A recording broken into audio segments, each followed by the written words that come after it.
সিরাজে শান্তিনগর যুব স্পোর্টিং ক্লাবের আয়োজনে মতবিনিময় সভা এবং ইফতার মাহফিলের আয়োজন করা হয়েছে।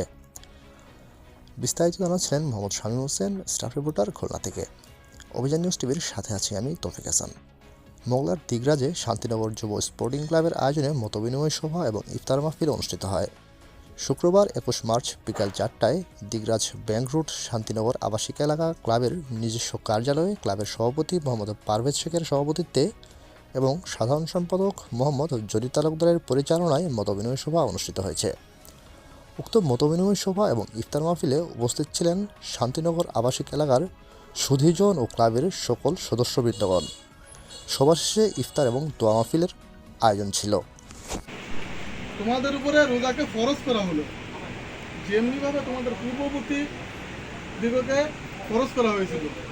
কি জন্য ফরজ করা হয়েছিল? লাল্লাকুম তাত্তাকুন, যেন তোমরা ক্ষুধাবিরি হতে পারো। এই ক্ষুধাবিরিতা তাকওয়াটা কি? একমাত্র কোথায়? একমাত্র এই হৃদয়। তাকওয়াটা সারাদিন রোজা যে বান্দা থাকে, তাকে যদি যে কোনো মূল্য অফার করা হয়, সে কি রোজা ভঙ্গ করে? কিসের ভয়? একমাত্র আল্লাহ, তার ভয়, তার সন্তুষ্টি অর্জনের জন্য। অন্য কোনো ইবাদতে এতটা তাকওয়া আসে না, এতটা ভয় ভীতি আসে না। তো মহান রব্বুল আলামিন